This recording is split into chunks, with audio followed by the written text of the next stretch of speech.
Hello everyone, आपका हमारे channel में बहुत बहुत स्वागत है।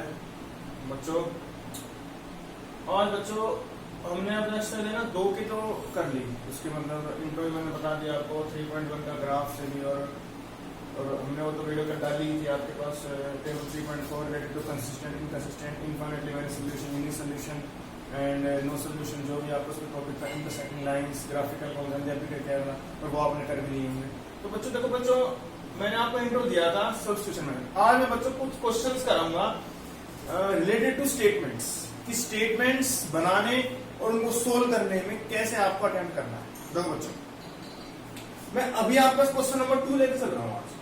क्वेश्चन नंबर 2 3.3, उसमें उसने ये कहा है बच्चों, सोल्व 2x प्लस में 3y is equal to 11 and 2x minus का 4y is equal to minus 24 and find the value m for which equation y equal to mx plus 3। इसको क्या बोलते हैं बच्चों? Slope intercept form. m मतलब slope, 3 मतलब आप पढ़ोगे क्लास 11th में, it is called slope intercept form of A line. चलो बच्चों, अब इसको हम सोल्व करना है, सब्स्टिट्यूशन से हम इसको सोल्व करेंगे बच्चों, ठीक है। चलो बच्चों सोल्व करते हैं। x की वैल्यू मैंने निकाली पहली इक्वेशन से, ये इक्वेशन नंबर 1, इक्वेशन नंबर 2। तो x की वैल्यू बच्चों 11 माइनस का 3y अपॉन में 2y फ्रॉम इक्वेशन फर्स्ट, ठीक है बच्चों। पुट करते हैं इसकी वैल्यू यहां पर, 2 इंटू 11 माइनस का 3y अपॉन 2 माइनस का 4y is equal to minus का 24। 2 से 2 कट गया, 11 माइनस का 3y माइनस का 4y is equal to minus 24 minus 7y, इसको बाहर ले जाओ, माइनस 35, y की वैल्यू आ गई बच्चों 5। अब y की वैल्यू यहां पुट कर दो, कितना आएगा बच्चों x 11 माइनस 15 अपॉन 2 माइनस 2। तो y कितना है मेरे पास? 5 है, 5 यहां रख देते हैं। m मुझे निकालना है, m की वैल्यू माइनस 2 है, plus 3 2 is equal to minus का 2m, तो m कितना आएगा बच्चों? माइनस का 1। ये है मेरे पास m की वैल्यू फाइंड हो चुकी है, ठीक है बच्चों। अब बच्चों किसी को कोई दिक्कत इसमें मेरे हिसाब से तो नहीं होगी, ठीक है। अब बच्चों हम करेंगे क्वेश्चन नंबर 3 के कुछ पार्ट्स, कि 3 के जो पार्ट्स हैं वो अगर हमें सोल्व करने हैं तो वो हमें कैसे करने हैं।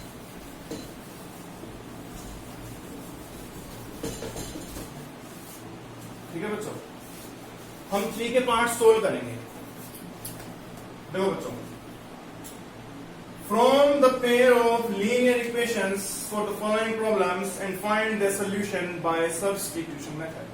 देखो बच्चों, डिफरेंस बिटवीन 2 नंबर्स, यानी कि उसने कहा है third part first, difference between 2 numbers is 26। देखो बच्चों, उसने कहा है कि 2 नंबरों के बीच में 26 का डिफरेंस है, और 1 number is 3 times the other, यानी कि एक नंबर दूसरे से 3 गुना है। यानी कि लेट, मैंने मान लिया, let larger number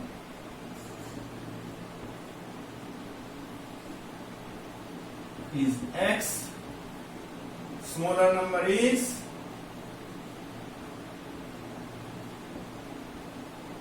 y, let smaller number is y। According to question उसने कहा है कि डिफरेंस का मतलब बच्चों, डिफरेंस का मतलब होता है छोटा नंबर बड़े में से घटना, यानी कि x minus Y is equal to 26। अब उसने कहा है 1 number is 3 times the other. अब बच्चों एक नंबर तो ऑलरेडी बड़ा है, तो अगर मैं छोटे का 3 गुना कर दूं तभी तो वो बड़े के बराबर होगा। बताओ, किसी को कोई दिक्कत? जिन्हें बोलना है ना 1 number is 3 times the other, यानी कि अगर मैं छोटे नंबर का 3 टाइम्स कर दूं तभी तो वो बड़े के इक्वल होगा। तो यानी कि x की वैल्यू यहां पुट कर दूं, फ्रॉम 1 and 2, x की वैल्यू यहां पुट कर देते हैं, 3y minus Y equal to 26, 2y equal to कितना आ गया y आ गया 13, और बच्चों x कितना आएगा? 3 इंटू में 13 कितना आ गया बच्चों? 39। यानी कि यहां लिखना बच्चों, larger number is 39, smaller number is कितना आया? 30। ये है बच्चों। और बच्चों आप चेक भी कर सकते हो दोनों में कितने का डिफरेंस है, 26 का डिफरेंस है। किसी को कोई डाउट? ओके बच्चों, अब बच्चों हम करेंगे इसका सेकंड पार्ट। उसमें क्या कहा है बच्चों, ध्यान से देखना। सेकंड पार्ट अब हम करेंगे बच्चों। कोई भी दिक्कत आए मुझसे कभी भी पूछ सकते हो, एनी टाइम। तो बच्चों उसने ये कहा है the larger of two supplementary. अब बच्चों सप्लीमेंट्री का मतलब क्या होता है?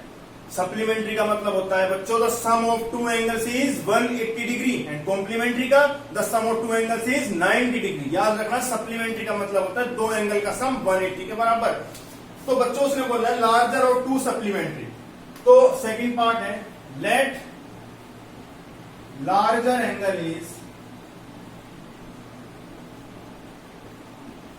x डिग्री, मैंने मान लिया डिग्री में, ठीक है। Let smaller angle is y degree according to question. उसने बोला है एक्सीड्स का मतलब है बढ़ना, यानी कि बड़ा एंगल छोटे से कितना बढ़ा हुआ है, यानी कि दोनों में डिफरेंस कितना है। बढ़ा हुआ का मतलब है कितना डिफरेंस, यानी कि एक्सीड्स का मतलब minus x minus Y is equal to कितने का है, 18। ये है फर्स्ट। अब बच्चों सप्लीमेंट्री है तो दोनों का सम कितना होगा, 180 होगा। ये आ गई सेकंड इक्वेशन। अब आपको बच्चों इजीली इसको आपको सोल्व करना आता ही है, आप इजीली इसको सोल्व कर सकते हैं बाय मेथड ऑफ सब्स्टिट्यूशन। चलो बच्चों करो। x की वैल्यू कितनी आएगी, 18 प्लस वाई, पुट कर दो। 18 plus y is equal to 180, तो 2y इसको माइनस कर दो, 162। तो y कितना है डिवाइड करके, 81 डिग्री। पुट कर दो यहाँ, कितना आएगा x, 18 प्लस 81 कितना आ गया, 99 डिग्री। यानी कि लार्जर एंगल इज कितना degree, 99 and smaller is, smaller angle कितने का है बच्चों, इज 81 डिग्री। और चेक कर लो दोनों का सम कितना आ रहा है, 180 भी आ रहा है, क्योंकि सप्लीमेंट्री सम 180 ऑब्वियसली आना ही है। ओके बच्चों, इज द सेकंड पार्ट। अब हम करेंगे बच्चों इसका third part.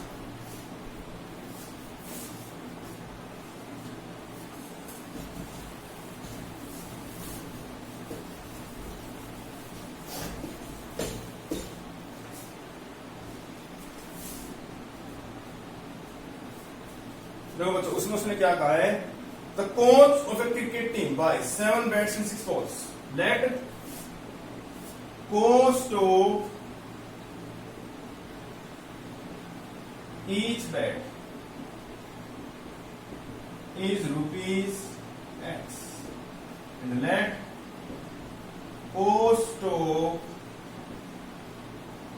each ball is rupees y according to question। उसने ये कहा है कि कोच ऑफ क्रिकेट टीम ने, कोच ने 7 बैट और 6 बॉल खरीदी और 3800 रुपए की। अब बच्चों आप यूं बताओ, एक बैट की कीमत x है तो क्या होगी 7 बैट्स की, 7x। एक बॉल की कीमत y है तो कितनी होगी बच्चों, 6 बॉल की 6y। किसके बराबर हो गया, 3800 के। ये है फर्स्ट इक्वेशन। लेटर शिवाय उसने बाद में 3 बैट खरीदी, तो बच्चों वही है 3 बैट और 5 बॉल, किसके बराबर हो गया, 1750। ये आ गई। अब बच्चों इसको आप क्या करेंगे, अपने आप सोल्व करेंगे, डू योरसेल्फ, क्योंकि आपने ऑलरेडी काफी क्वेश्चंस इस मेथड पे सब्स्टिट्यूशन पे आपने किए हुए हैं। फिर भी कोई दिक्कत आए आप मुझसे पूछ लेना, ठीक है बच्चों, डू योरसेल्फ। अब बच्चों हम करेंगे इसका फोर्थ पार्ट। किसी को कोई भी प्रॉब्लम आए बच्चों एनी टाइम आप मुझसे पूछ सकते हो, कभी भी कोई भी दिक्कत आए। देखो बच्चों अब उस पार्ट में क्या है, a taxi charge in a city consists of fixed charge and together with charge for the distance covered। देखो बच्चों बहुत ही इंपॉर्टेंट क्वेश्चन है, बहुत ही important. Let fixed charge is rupees x और let चार्ज पर किलोमीटर, यानी कि उसने 1 किलोमीटर में उसने y रुपीज चार्ज की अकॉर्डिंग टू क्वेश्चन। देखो उसने क्या कहा है, उस फिक्स का मतलब है, क्योंकि बच्चों फिक्स का मतलब है जब वो गाड़ी में बैठेगा ना तो ऑलरेडी उसके मीटर में x चार्ज शो हो रहे होंगे, जो उसका मीटर होगा ना पैसों का उस पे x लिखा हुआ होगा, यानी कि वो चार्ज होगा पहले बिना चले। ठीक है, अब बच्चों फिक्स का मतलब x तो लेगा ही लेगा, प्लस 10 किलोमीटर उसने टैक्सी चलाई, यानी कि 1 किलोमीटर का उसने लिया है y rupees. What is the charges for 10 kilometre, बच्चों कितना होगा 10y तो होगा, जब 1 किलोमीटर का y है तो 10 किलोमीटर का 10y होगा। अब उसने कुल मिला के कितने रुपए दिए, 105 रुपए दिए है फर्स्ट। बाद में बच्चों उसने क्या किया, उसने 15 किलोमीटर की जर्नी की, फिर वही बात x फिर वही लेगा, 1 किलोमीटर y 15 कितना हो जाएगा 15y। अब बच्चों उसने 155 रुपीज टोटल टैक्सी वाले ने चार्ज की। अब इन दोनों को बच्चों आप इजीली अपने आप सोल्व कर सकते हैं, x और y की वैल्यू फाइंड कर देंगे। उसके बाद बच्चों इसने कहा है how much person have to pay for travelling a distance of, person have to pay for travelling a distance of 25 kilometre. कितना होगा बच्चों, वही है बच्चों x फिक्स्ड है 25y। x और y की वैल्यूज यहां से निकाल के यहां पे पुट कर देना, आपके पास 25 किलोमीटर का टैक्सी ने जो चार्ज लिया है वो आपके पास आ जाएगा। ओके बच्चों, किसी को कोई दिक्कत हो मुझसे पूछ लेना, और बच्चों please do your self very very carefully. Okay बच्चों, अब बच्चों करते हैं हम 5th part.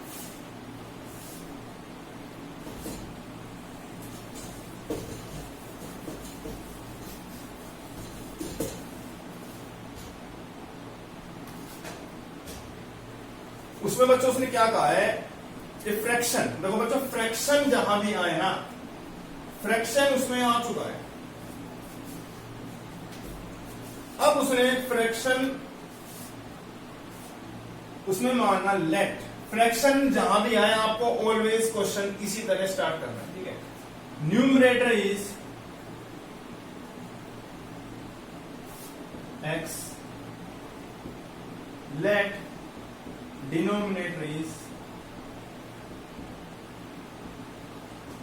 y, fraction becomes कितना हो जाएगा फ्रैक्शन x अपॉन y, क्योंकि फ्रैक्शन क्या होता है न्यूमरेटर अपॉन डिनोमिनेटर। अब है अकॉर्डिंग टू क्वेश्चन, उसने ये कहा है बच्चों fraction becomes 9 upon 11 if 2 is added to both numerator and denominator, यानी कि अगर हमारे पास जो x और y है उसमें हम बोथ साइड 2 अगर ऐड कर दें तो हमारा फ्रैक्शन बन जाता है 9 अपॉन 11। बोथ का मतलब है न्यूमरेटर में भी 2 ऐड करना है और आपको डिनोमिनेटर में भी 2 ऐड करना है, तो मेरा फ्रैक्शन 9 अपॉन 11 बनेगा।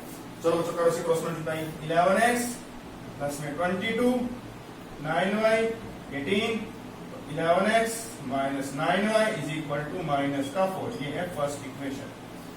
अब बच्चों सेकंड में उसने कहा है if 3 is added to both numerator and denominator, यानी कि अब की बार हम 3 ऐड करेंगे और फ्रैक्शन क्या बन गया, फ्रैक्शन बन जाएगा बच्चों आपका 5 अपॉन 6। करो बच्चों, हाँ ठीक है, 6x प्लस 18 5y प्लस 15 तो 6x माइनस का 5y is equal to minus का 3। तो इक्वेशन को आप सोल्व करो, x और y की वैल्यू निकालो, जो भी वैल्यू आपकी आएंगी यहाँ पे पुट कर देना, फ्रैक्शन x के ऊपर और y की। और बच्चों याद रखना आपका नेगेटिव आंसर नहीं आना चाहिए, ना x की वैल्यू नेगेटिव आएगी और ना ही y की वैल्यू नेगेटिव आएगी। x की वैल्यू आएगी जो भी यहाँ रखना और जो भी y की आएगी वो यहाँ रखना, आपके पास आंसर इन फ्रैक्शन आएगा। किसी को बच्चों कोई डाउट है तो मुझसे पूछ सकते हो कभी भी, ठीक है बच्चों। ओके, अब करते हैं हम 6th part.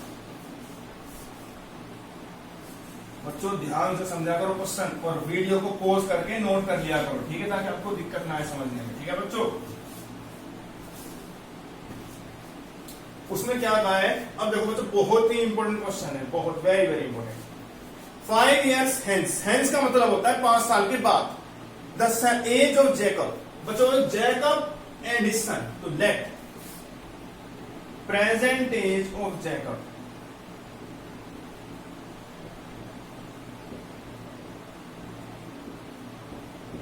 is x years. Let present age